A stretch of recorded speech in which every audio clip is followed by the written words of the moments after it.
All right, today we're going to head deep into the piney woods of Arkansas, to a place called Cooter Camp. Now, this was a logging camp with its own set of rules, its own culture, and one tradition that pretty much defined everybody in it: your name. And that right there, that's basically the law of the land. In these camps, your name wasn't something you picked out for yourself. Oh no, it was something that found you. And believe me, once it did, there was no shaking it. Just think about that for a second. It wasn't some friendly suggestion. It was an absolute verdict, and the whole community delivered it. You could be a highly respected foreman, and then bam, one day, everyone's calling you Possum. And that was it. You were Possum for life. And this wasn't just some silly one-off thing. It was a deeply rooted tradition. These names, Suds, Stump, Big Nancy, they weren't just names. They were identities that carried real weight, sometimes outlasting jobs and homes, even marriages. So who was in charge of this powerful tradition? You might be picturing, a council of wise, grizzled old loggers, but the reality was a little more colorful than that. And this just perfectly captures the spirit of the camp, doesn't it? This was not a formal process. The unofficial naming committee was as informal as you could possibly get. You had a few exhausted loggers, a guy whose only job was literally to whittle, and yes, a mule who apparently had a vote. So how did this all play out in real life? Well, our story really kicks off when three brand new individuals arrive at camp, and each one is about to face the judgment of this very unique committee.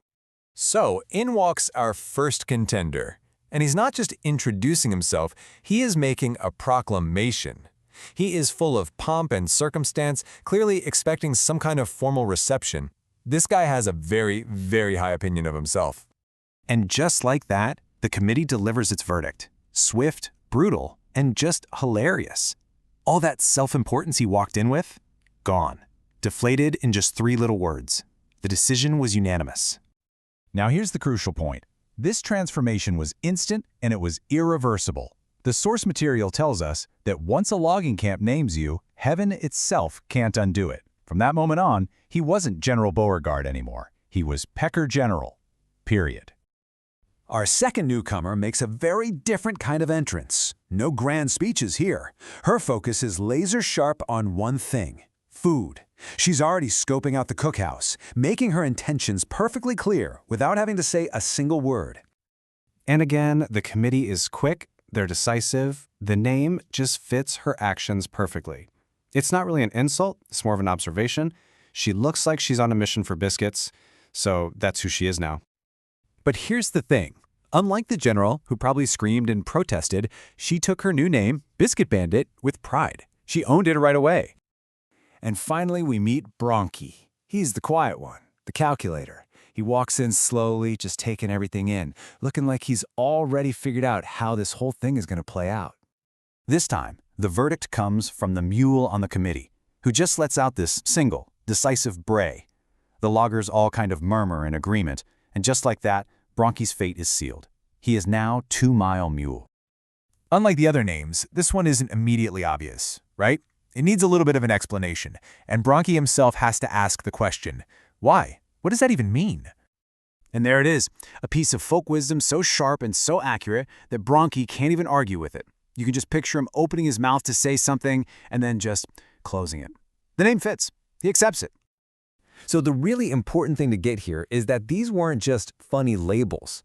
The moment they were assigned, they basically became prophecies. These newcomers immediately started to become their new identities. I mean, this just illustrates the power of these names perfectly. Pecker General started strutting around, giving orders nobody followed. Biscuit Bandit, true to form, immediately raided the kitchen. And 2 Mile Mule started arguing his work assignments like a pro. The tradition even got outsiders, like an academic who came to study oxen. He became Professor Sasquatch, and another guy was renamed Tallboy just for the holy way he drank his soda. But the real test, the true baptism into the camp's culture, that always happened at the end of the workday, when everyone finally gathered together. You can just picture the scene, right? Total exhaustion, everyone's starving, and then you hear that clang of the dinner triangle. That was the moment the camp really came alive, and the air just filled with the sounds of these hard-earned nicknames. This wasn't just small talk. This was the language of the camp. Everyone was known by their nickname. It was this chaotic, loud, but deeply communal thing where your given name might as well not have existed. And then you get the climax of the evening. In the middle of all that chaos, one voice rises above all the others, calling on the camp's most dramatic character to do a very solemn duty. And of course, he lived up to his name perfectly. Pecker General, given the spotlight, launches into this speech so long and so grand that dinner actually gets cold. It's the ultimate confirmation of who he is and just how perfectly the camp saw him from the very beginning. And really, that's what it all comes down to. Cooter Camp was more than just a place to work. It was a whole world with its own brutal honesty and its own humor, a community defined by hardship, stubbornness, and the simple, powerful truth that once you got a name, it was yours for good.